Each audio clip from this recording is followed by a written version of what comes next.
Bonjour à tous et bienvenue dans cette nouvelle vidéo Otaku. Je m'appelle Amé et je suis là pour vous présenter toutes les sorties manga au Québec chaque semaine. J'ai pas mal de sorties très attendues, dont deux que vous avez hâte de découvrir, je pense, parce qu'elles ont été vraiment retardées. Elles devaient sortir cet été, on vient juste de les avoir. Fait que suivez la vidéo jusqu'au bout parce que je sais que vous allez être très très heureux. La première de ces deux séries, justement, c'est Blue Lock. Je sais qu'elle était très très attendue, c'est une série qui a déjà conquis un très très large public au Japon. Il s'agit d'une série qui a été vendue comme un croisement entre du soccer et un battle royale. C'est assez intriguant, je dois dire. Alors, on a eu les 3 premiers volumes qui sont sortis en même temps. Fait de quoi quand même bien avancer déjà dans la série. Alors Blue Lock va mettre en scène le monde du soccer au Japon, un monde dans lequel le Japon est assez mauvais en soccer finalement. Il participe à la Coupe du Monde, mais ça se concrétise jamais. Ils n'arrivent jamais à vraiment gagner des médailles, à se distinguer par rapport aux autres pays. Et il y a une réunion au sommet qui est faite avec les grands pontes du soccer pour essayer de trouver la solution. Et la solution est amenée par une jeune femme très très enthousiaste et avec les dents très longues. Elle a une très très grande ambition et son rêve est de voir le Japon gagner un jour la Coupe du Monde de soccer. Alors pour ça, elle va mettre en place un coach qui a une technique assez particulière et qui ne va pas vraiment dévoiler tout de suite. Ce coach va mettre son plan en place et ce plan s'appelle Blue Lock. Alors Blue Lock, c'est le nom d'un centre de formation pour des jeunes espoirs dans le soccer, puis notamment des attaquants, parce que pour lui, le soccer, c'est pas 11 joueurs qui travaillent en équipe pour gagner, c'est 10 joueurs qui servent de figurants pour mettre en vedette l'attaquant qui, selon lui, est la seule vedette du match. Donc lui, son rêve, c'est de former le meilleur attaquant que le Japon ait jamais vu.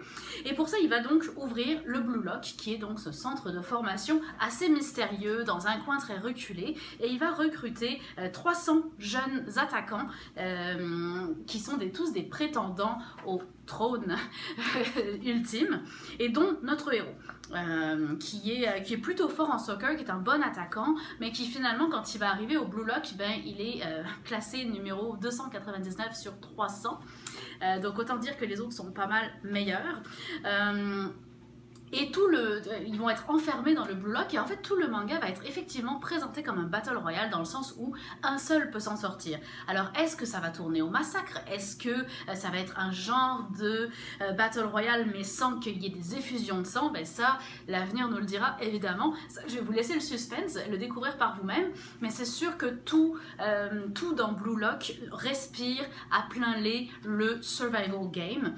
Donc nos apprentis, plutôt nos prétendants attaquants, vont risquer leur vie à chaque épreuve, et puis il va bien sûr évidemment y avoir des épreuves pour les départager et des éliminés qui vont avoir leur vie ruinée. Donc le scénario de Blue Lock s'annonce plutôt coriace, plutôt je dois dire plein de suspense. C'est très très intriguant comme style de manga. On n'a jamais vu ça finalement, de mélanger du manga de sport avec du survival game. Fait que c'est très original. Au niveau du dessin, c'est pas forcément la partie qui est la plus réussie. Je dirais qu'il y a des gros plans avec des scènes d'action qui sont bien réussies, mais sinon à part ça, c'est pas pour le dessin ou pour le niveau de graphisme que je lirais cette histoire, mais plus pour justement l'originalité du scénario, puis l'originalité du déroulement de l'histoire et de cette espèce de croisement entre plusieurs styles de manga. Fait que, comme je vous le disais, c'est vraiment un gros phénomène au Japon en ce moment. C'est également un phénomène en France, où c'est sorti évidemment un mois et demi avant nous comme d'habitude, et vraiment une série à découvrir. Donc c'est Blue Lock, vous avez les tomes 1, 2, 3 qui sont sortis en même temps. Et je continue avec une série historico-action qui s'appelle Keiji. Alors Keiji, on a les 2 premiers volumes qui sont sortis à date. C'est la nouvelle publication de l'éditeur Mangetsu, dont nous avons fait le lancement il y a peu au Québec. Et vous aurez probablement reconnu le style de design, ça doit vous parler, puisque l'auteur n'est que Tetsuo Hara, qui est également l'auteur de Hokuto no Ken. Et oui, ça rappelle des souvenirs, hein. Je pense que certains d'entre vous sont déjà replongés dans leurs vieux souvenirs de Ken le survivant, puisque c'est comme ça qu'on l'appelait à l'époque. Alors, c'est une œuvre de jeunesse de Tetsuo Hara qui n'avait jamais été traduite en français. Très très belle édition. Ça parle des Kabukimono. Les Kabukimono, c'était un peu les rebelles de l'époque du Japon médiéval. C'était un peu les racailles de l'époque. Alors, c'est ceux qui ne voulaient pas suivre les règles, qui étaient des dissidents, mais qui en même temps étaient des samouraïs, qui avaient un mode de pensée très très libre et qui voulaient vivre au jour le jour comme ils l'entendaient, sans se faire dicter des règles par un maître, etc. Puis on suit un Kabukimono qui est le fils d'un seigneur qui a quand même la vie assez facile. Il s'appelle Keiji, c'est d'où le nom du manga. Et on va le suivre en fait dans sa vie. Alors ce qui est intéressant, c'est que Keiji va être témoin d'une grosse partie des événements importants dans la réunification du Japon. Ça se passe à l'époque de Nobunaga Oda. Et Keiji va un peu apporter sa pierre à l'édifice dans la réunification du Japon à sa manière. Donc il y a un côté historique, mais on s'entend que c'est pas forcément la partie qui est la plus développée dans le manga. C'est vraiment plus le côté action qui va primer sur l'histoire. C'est juste que le setting, l'environnement est historique. Évidemment, hein, le dessin est juste incroyable. Il y a beaucoup de détails, hein, comme Tetsuo Hara sait le faire. Et beaucoup de combats. C'est quand même assez violent, je dois dire, hein, à ne pas mettre entre toutes les mains. Et puis on va découvrir un Keiji qui au début du livre va vouloir dompter un étalon sauvage qui a la réputation d'être plus redoutable qu'un guerrier, tellement il est fort, puissant, grand et indomptable. Et donc lui il va se mettre en tête de dompter cet étalon qui va devenir finalement son plus fidèle compagnon. Fait qu'un manga vraiment addictif, je dois dire qu'on tourne les pages, on s'arrête pas, ça bouge tout le temps, on ne laisse jamais nous reposer. En même temps, il y a un côté très léger, très humoristique, un personnage qui est super attachant, fait qu'une très très belle œuvre, vraiment à découvrir si vous aimez tout l'environnement du Japon médiéval. Donc c'est Keiji, tome 1 et 2 sont sortis en même temps.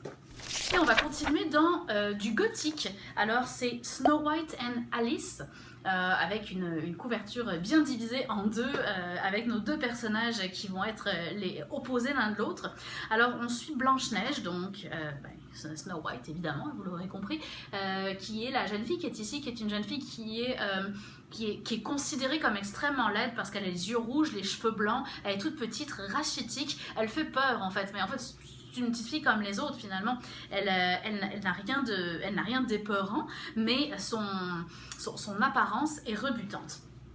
Puis c'est un petit peu la Cendrillon, on mixe un peu tous les contes parce que c'est un peu la Cendrillon de notre histoire, puisqu'elle a une marâtre et deux sœurs qui la persécutent, et en même temps on va avoir une histoire de miroir comme dans Blanche-Neige. Donc finalement c'est un peu inspiré de une grosse quantité de contes très très connus.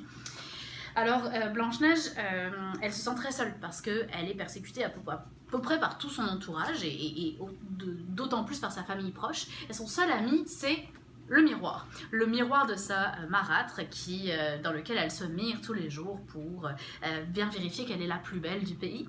Et puis Snow White, Blanche-Neige, a développé la capacité de parler avec ce miroir. C'est un miroir qui est capable de se personnifier, de devenir un être humain à part entière. Et donc, elle communique avec lui. Puis un jour, elle va se retrouver basculée dans un autre monde où elle va devoir essayer de s'en sortir puis rentrer chez elle. Ce monde, c'est un peu le pays des merveilles d'Alice. Et dans ce monde, il y a le roi bleu, qui est justement Alice qui a perdu son trône, qu'elle va devoir aider à retrouver son trône pour pouvoir rentrer chez elle. Et il a été détrôné par le roi rouge. On va retrouver évidemment la référence à la reine dans Alice au pays des merveilles. Le roi rouge qui va être notre vilain de l'histoire, qui va devoir être détrôné pour que notre Blanche-Neige puisse rentrer chez elle. Donc on est vraiment sur un récit très très gothique avec beaucoup de fantaisie, beaucoup d'imagination, un univers très riche, beaucoup d'inspiration à travers les contes populaires qu'on connaît bien, ce qui est assez cool. C'est le type de récit qui va plaire probablement aux gens qui ont aimé Pandora Hearts ou les mémoires de Vanitas. Tout le travail de Jun Mochizuki, c'est pas du tout le même auteur, hein, mais je pense que c'est vraiment le même. Les gens qui ont aimé ça vont probablement aimer ce livre. Donc c'est Snow White and Alice. Je continue avec un shoujo assez original qui s'appelle 3 Yakuza pour une otaku. Le titre est quand même assez révélateur, ça va exactement parler de ce dont vous pouvez vous attendre avec le titre. Notre héroïne est donc une otaku pure et dure, elle ne sort plus de chez elle parce qu'elle a besoin de terminer son dernier jeu vidéo.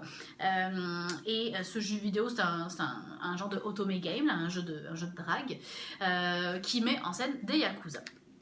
Et une héroïne qui est tellement forte que finalement c'est la femme qui inspire notre otaku. Elle rêverait d'être comme cette femme très affirmée.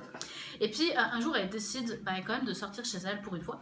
Puis il se trouve que elle va sauver un vieux monsieur d'un accident. Il y a un chauffard à l'aile renversée. Et ce vieux monsieur, c'est le chef d'un clan de Yakuza. Fait il tombe tout de suite sous le charme de la jeune fille qui l'a sauvée et il pense à elle comme peut-être la future hypothétique épouse d'un de ses 3 fils. Il se trouve qu'il a 3 fils qui sont en guerre littéralement pour reprendre la tête du clan une fois que lui va devoir passer le relais.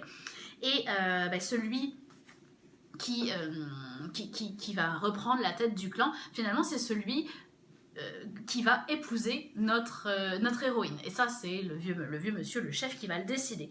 Il va se dire que finalement, elle a l'air d'être suffisamment affirmée, sûre d'elle et intéressante et intelligente pour servir de femme à son successeur. Alors, évidemment, elle n'y croit pas du tout. Hein. Elle ne pense pas du tout correspondre à l'idée que le vieux monsieur se fait d'elle, mais elle se retrouve un petit peu, malgré elle, plongée là-dedans et un peu enserrée entre ces trois prétendants qui voudraient sa main, parce que qui va gagner sa main va aussi gagner le commandement du clan Yakuza. Fait qu'il y a beaucoup d'humour, c'est vraiment un style un peu bad boy et tout ça, et puis avec un harem inversé. Donc ça faisait longtemps qu'on n'avait pas eu un manga un shoujo de harem. Fait que c'est un style qui fait toujours sourire quand on le retrouve et que les fans du genre sont toujours très contents de retrouver parce qu'on n'en voit pas si souvent malgré tout. Et pour le coup, alors là le dessin est vraiment très très bien fait au niveau, honnêtement le niveau de graphisme est assez incroyable. Les personnages sont intéressants, ils ont tous leur personnalité. Puis surtout, notre personnage principal, notre otaku, n'a pas une personnalité qu'on voit très très souvent dans les shoujo, fait qu'elle est assez intéressante pour ça. Le niveau humoristique est quand même assez cool aussi. Fait que c'est 3 Yakuza pour une otaku. Allez, j'ai un petit livre de dessin à vous présenter, il est très très cute, il s'appelle Comment dessiner kawaii. Fait que c'est un manuel assez basique pour dessiner des objets et des personnages en chibi. Alors j'ai une banane kawaii ici. C'est quand même assez cute, une banane kawaii, je voudrais le signaler, ou un fromage kawaii. Alors on peut constater qu'il y a beaucoup d'aliments. On peut aussi trouver un grille-pain kawaii. Voilà, donc tout est là. Évidemment, il y a des personnages, des vrais gens, mais il y a aussi des bloc-notes. Fait que tous les objets possibles et imaginables, les aliments ou les êtres humains, ou même également les animaux ou les créatures fantastiques, vont retrouver un style kawaii. Puis c'est très simple à dessiner, c'est vraiment niveau débutant. Vous avez toujours 4 étapes. À chaque fois pour dessiner votre objet ou votre chose kawaii. Tiens, un hot dog kawaii. C'est quand même assez cool, ça m'a bien fait rire. C'est Comment dessiner kawaii.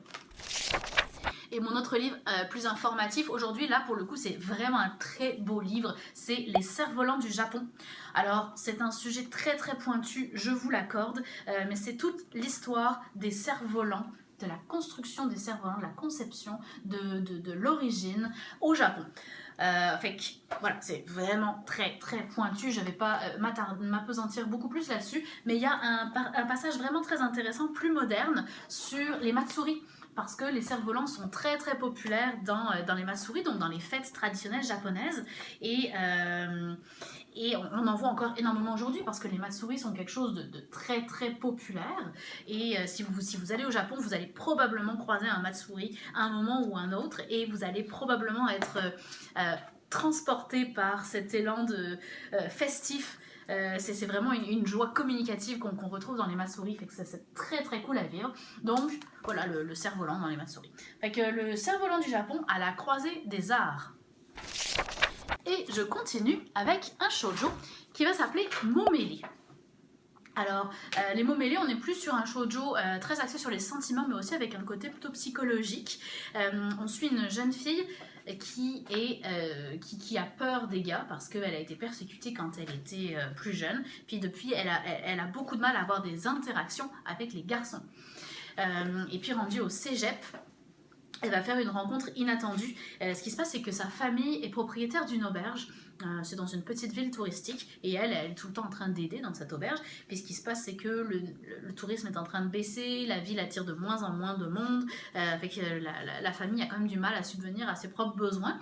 Et donc, ils vont décider de changer un peu la dynamique. Il y a un côté très entrepreneurial là-dedans. Et ils vont décider d'accueillir des étudiants qui ont besoin pour la cession d'une chambre. Et donc elle va se retrouver, à cause de cette décision familiale, à être en colocation avec plusieurs de ses camarades de classe, dont 2 gars. Fait très difficile pour elle de supporter cette situation-là. Mais elle va essayer de passer par-dessus, sa peur, de changer les choses.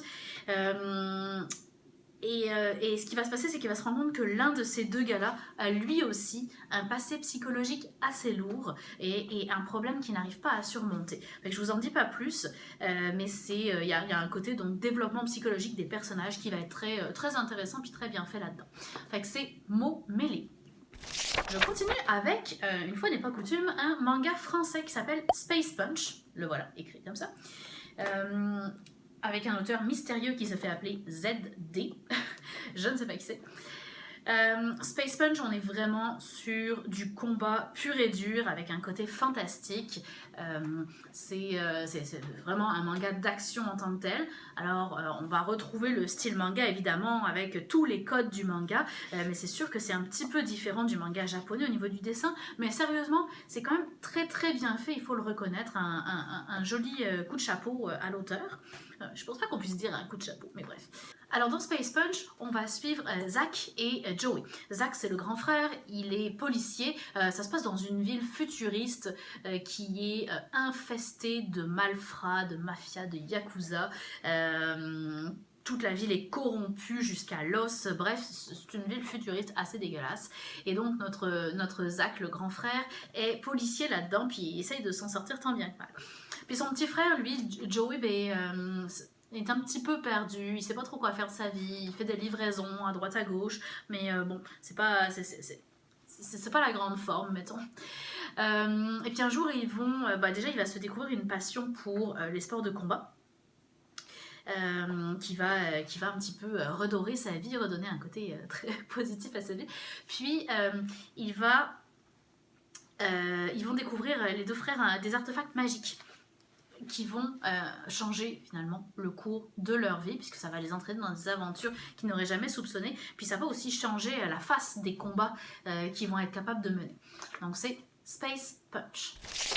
Alors j'ai ici je pourrais dire une relique, même si c'est tout nouveau, en version française, ça s'appelle Destination Terra. C'est une série qui va être terminée en 3 tomes, mais 3 tomes très épais, comme ceci. Puis pourquoi je dis que c'est une relique, c'est parce que c'est de Keiko Takemiya, qui est une auteure des années 70. Fait que je dois dire que je suis quand même très très heureuse de voir Keiko Takemiya enfin traduite en français, donc un grand merci à l'éditeur Naban d'avoir fait ce travail-là, parce que Keiko Takemiya, elle fait partie d'un groupe d'auteurs femmes qui ont révolutionné l'industrie du manga dans les années 70. Dans ce groupe-là, il y avait notamment Ryoko Ikeda qui faisait La Rose de Versailles, il y avait Moto Hagio qui faisait Le Cœur de Thomas, et donc cet auteur Takemiya. Donc vraiment, ça a été, ce groupe a révolutionné le manga autant au niveau graphique qu'au niveau scénaristique, qu'au niveau des sujets de fond.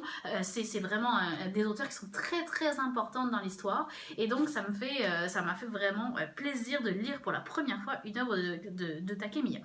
Alors, on est dans de la science-fiction, comme vous allez le voir, hein, on est dans les années 70, donc le dessin est très rétro évidemment, probablement d'ailleurs au tout début des années 70. Et donc, dans cette œuvre de science-fiction, on est dans un monde où certains humains ont évolué en une autre espèce qu'on appelle les mus. Et donc, ce sont des humains à la base, mais ils ont comme quelque chose de différent dans leur gène. C'est comme si l'humanité avait évolué en deux branches, les humains puis les mus. Et les mus sont dotés de pouvoirs spécifiques, notamment la télépathie, et souvent ils sont de composition physique très frêle, très fragile, ils meurent jeunes de maladie, et ils sont pas très bien acceptés par le reste de la population, donc ils ont été exilés, et quand les enfants grandissent, quand ils atteignent la majorité, il y a un test pour savoir si vous allez devenir un mu ou si vous allez rester un humain normal, entre guillemets. Fait que ce test est redouté de la plupart des gens, mais finalement, les adultes finissent par s'y faire, parce que la propagande est très bien installée autour de ça.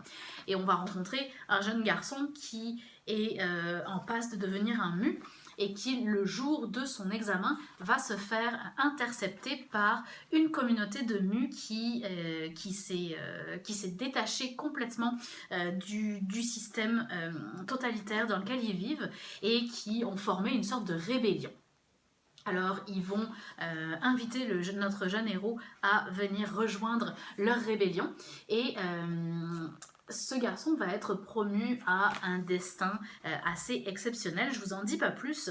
Il se passe beaucoup de choses dans Destination Terra. C'est très fourni, il y a beaucoup de détails, autant sur l'univers qui est très riche, sur la manière dont ça fonctionne, beaucoup de personnages également. Donc vraiment un manga qui est très riche, autant en détails qu'en émotions. C'est un pur régal. Donc si vous aimez les choses plutôt rétro, parce que c'est sûr que on va reconnaître, on va se le dire, il faut aimer le rétro pour apprécier ce style de dessin, puis même au niveau de la narration. On s'entend-tu que les mangas dans les années 70 n'étaient pas narrés, n'étaient pas scénarisés de la même manière qu'aujourd'hui, donc il faut apprécier quand même ce côté très rétro dans la scénarisation. Donc si c'est quelque chose que vous appréciez et que vous êtes intéressé par connaître les mangas qui ont un peu changé la face du manga, il faut absolument lire Destination Terra, c'est un régal. Et je vais terminer par ma deuxième série qui était très attendue puis très retardée, c'est The Witch and the Beast. On a les deux premiers volumes qui sont sortis en même temps, vu que le 1 avait été retardé, le 2 l'a rejoint. Fait que tant mieux, ça nous permet d'en avoir plus en moins de temps. Alors The Witch and the Beast, très beau design, autant sur les couvertures, le travail sur les couvertures est magnifique, mais le travail aussi à l'intérieur, les graphismes sont superbes. The Witch and the Beast, on est vraiment sur une œuvre gothique qui met en scène des sorcières qui sont des créatures maléfiques qui répandent le mal dans les villes, mais qui se cachent sous l'apparence de magnifiques jeunes femmes, et qui sont très difficiles à dénicher finalement. Alors on va suivre un duo de personnages assez atypiques, en la personne de Guido juste ici, et puis de Achaf ici, assez sombre, assez mystérieux également. C'est un duo de chasseurs de sorcières, ils font partie d'une société secrète qui s'appelle Écho Noir, et qui est impliquée dans résoudre des affaires policières, des enquêtes qui mettent en scène des sorcières finalement, donc des crimes perpétrés par les sorcières.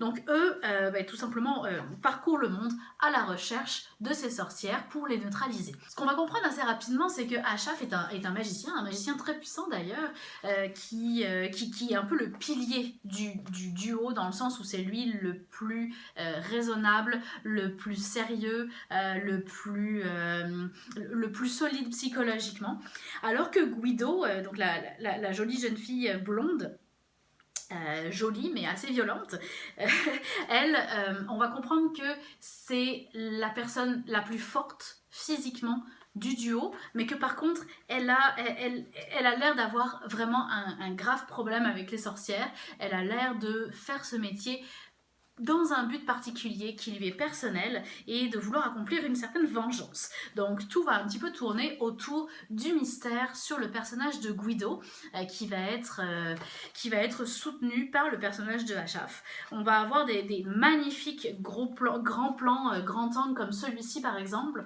des super belles scènes de combat. L'environnement est un petit peu steampunk, c'est très très beau, puis il y a beaucoup d'action, puis surtout on a deux personnages très mystérieux qu'on a envie de découvrir, on a envie d'en savoir plus, on a envie de comprendre quelle est cette vengeance de Guido, puis on a envie de comprendre quelle est la véritable nature de Guido, parce que on va vite se rendre compte que cette jeune fille a beaucoup de choses à cacher. Donc très beau titre, The Witch and the Beast. On a attendu, mais on n'a pas attendu pour rien. Et c'est donc la fin de ce vidéo de nouveautés de la semaine. Alors je termine sur mes tops et mes flops comme d'habitude. J'ai pas de flop cette semaine, mes lectures m'ont toutes plu, c'était tout du très beau stock. Par contre j'ai deux tops et c'est deux tops rétro. Et il se trouve que, bon c'est vrai que j'ai une petite préférence pour le rétro mais pas que. Alors mes deux tops c'est Keiji puis Terra, Destination Terra. Donc Keiji évidemment pour la qualité des graphismes et puis surtout ce personnage principal qui est juste complètement attachant. Extrêmement fort, en même temps très sûr de lui et qui se prend vraiment pas la tête, qui se prend pas du tout au sérieux dans ce monde japonais où l'honneur prime. Lui, il ne se prend pas au sérieux et c'est ça qui le détache vraiment du reste, avec un personnage très intéressant dans Keiji.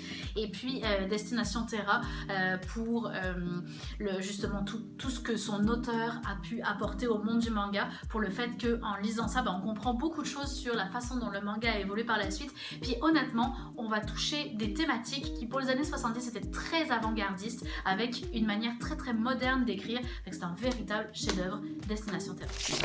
Merci beaucoup d'avoir écouté cette vidéo aujourd'hui. Moi je vous retrouve la semaine prochaine pour plus de nouveautés manga. Salut!